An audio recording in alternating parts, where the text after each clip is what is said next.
Chapter 3 Prepper Outpost. Date 4th of August. Finally, after 9 uneventful days of traveling on infected roads, getting assaulted by raiders, infected and driving on fumes, we finally found a new outpost. So yes, pretty uneventful unless we got attacked more than twice. That would have been a welcome change of events. It's a pure miracle that all of us survived these hard days. I think we can thank some of the teenagers who joined our gang from the previous outpost. They may be young, but they do know how to fight with blades and their guns. I guess video games can teach you some stuff after all. They decided to join us since they wanted adventure. They still would not tell us what happened to the adults in their outpost. At first we were cautious around them, but after a while they now feel like they've been part of us for a longer period of time. This outpost is enormous, at least 3 times the size of the one with the junkies. And in this enormous outpost we managed to find a house. Yes, a house, not just an iron shelter of 4 concrete walls, but a real house. Sound surprised? Well, maybe because I am. After all, the teenagers' villa was just primitive shacks, tents and containers they had saved from a nearby village that had burned to the ground. After all this time since we left the junkie outpost, we've mostly seen burned down or vandalized buildings the last week. So an undamaged house is a sight for sore eyes. Well, a house might be a lie, it's a 2-floored warehouse in concrete. We will use the first floor as a training area and office, the second floor will be our living quarters and armory. Lucas, one of the teenagers who joined us, has already put up his workshop. He brought equipment to manufacture ammunition. Thanks to our scavenging, we have a decent stock of components for him to use. Surely it will help us and others in the long run.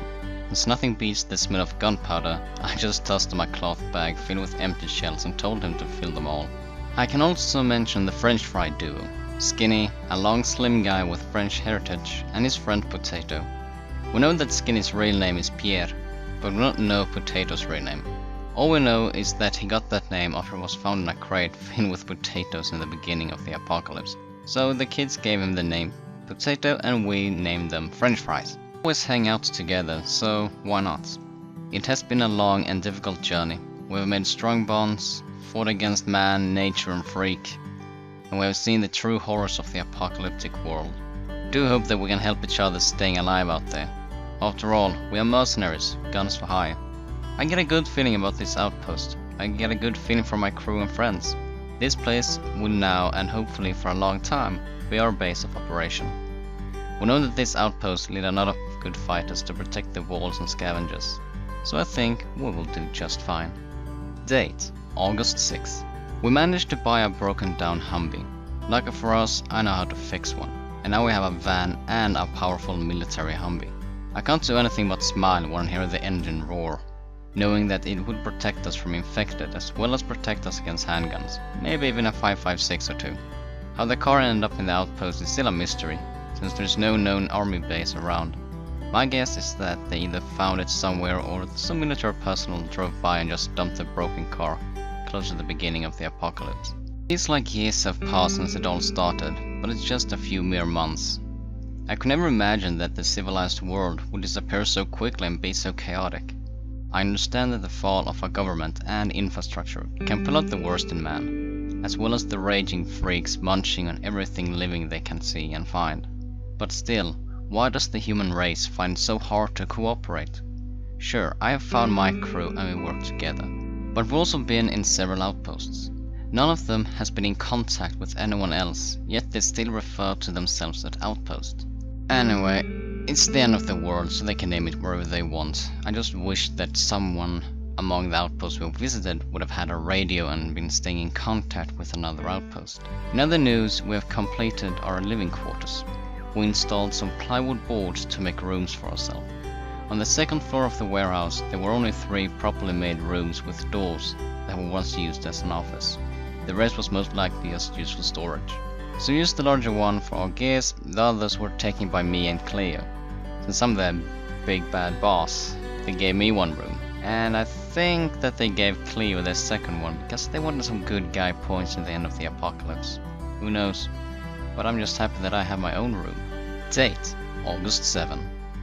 Civilians will never understand how relaxing it can be to sleep without having to worry about being woken up to sit guard.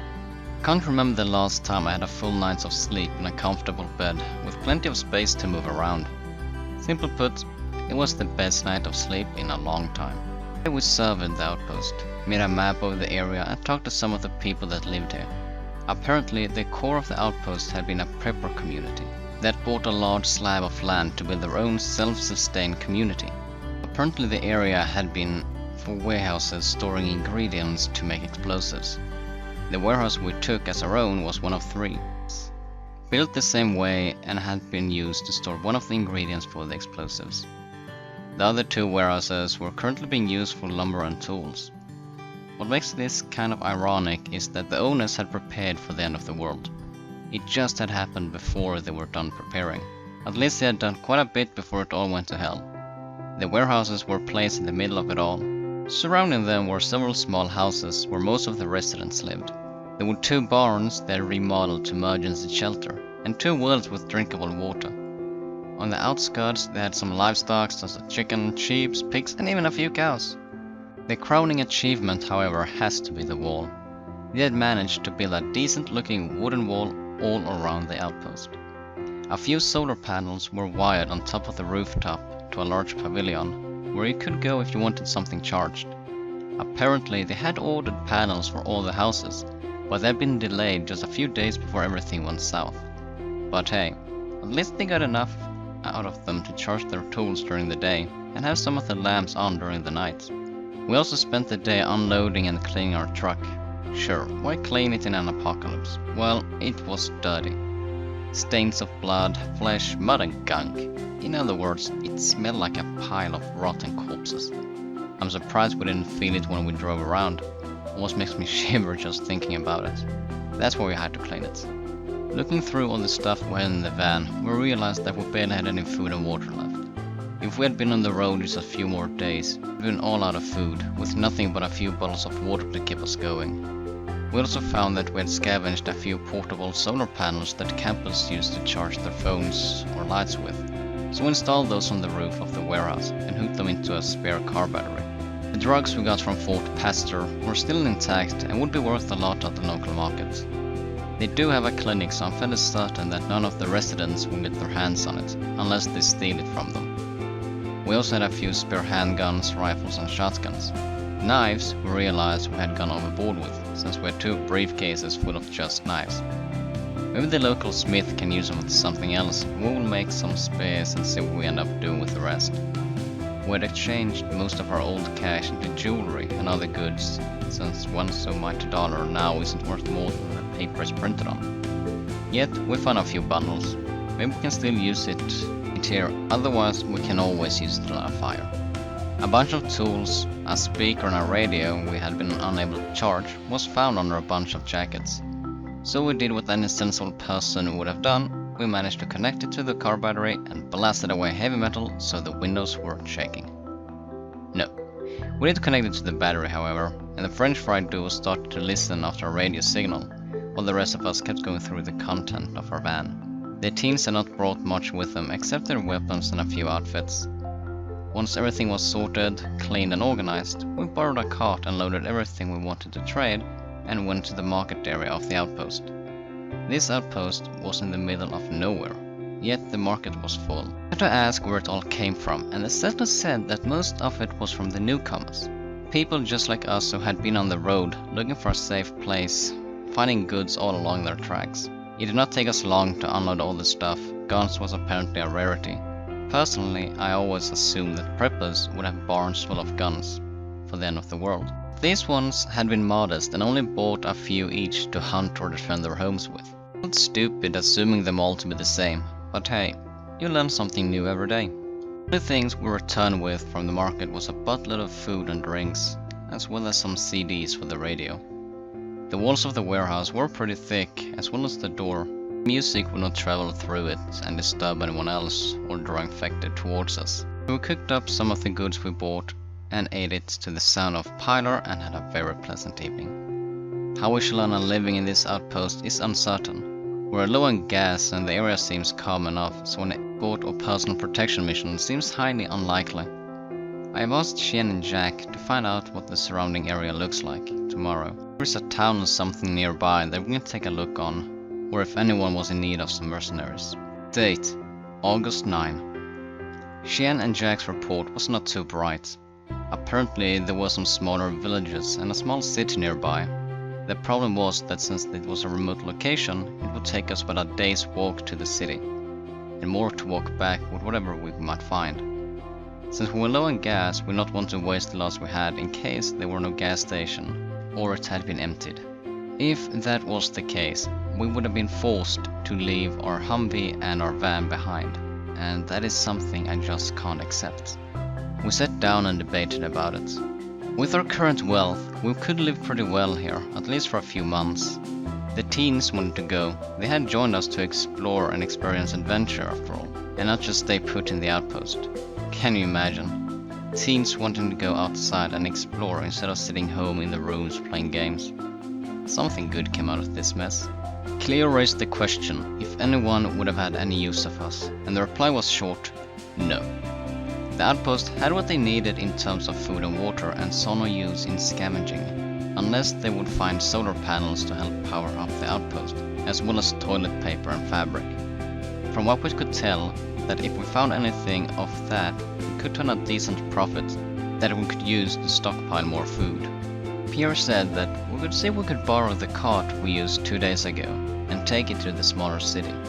We would be able to carry more and focus on finding what the outpost needed, as well as more gas for our vehicles, since the generators and equipment of the outpost had been modified for preppers. They ran on either ethanol or something else they could produce themselves, so we could not borrow for gas. We decided to go with Pierre's suggestion and asked to borrow the cart to go to the city, in hopes to find what we needed. It would be close to hell, but what are we supposed to do? We need gas unless we want to change our way of life from mercs into farmers. Personally, I would not be able to do that, working on a field then waiting for something to grow. Neither would the rest. The teens wants adventure and action. Shien wants a life of adrenaline and exploration, as well as Cleo. Most of us seems to be adrenaline junkies. We want a life of danger and being free. The only one I can see changing his life is Jack. He's a good guy and works hard, but I can see that he isn't too happy when things go south for a longer period of time. We got to borrow the cart and loaded it with the supplies that would last us for a few days, then filled every pocket we had with ammo. Hopefully, we would not have to shoot too much, since I'd rather get this done fast and quiet. Nothing wrong with the action and the thrill of combat, but I would prefer if this went smoothly, since I would not be very happy dragging a cart full of stuff and at the same time fending off the infected. Lucas decided to stay in the warehouse to make bullets with potato. So, on this joyful endeavor with a hand-drawn cart, the merry mercenary gang was built up with me, the cheerful, all-loving Wolf, Merry Jack, Samurai Shien, Skinny Pierre, Witch Doctor Cleo, and our also quiet Philip, unless there is other younglings around him. Our goal is to find gas, as well as needed supplies for the outpost. Note to self. Now I really hope no one reads this. What the hell have I become?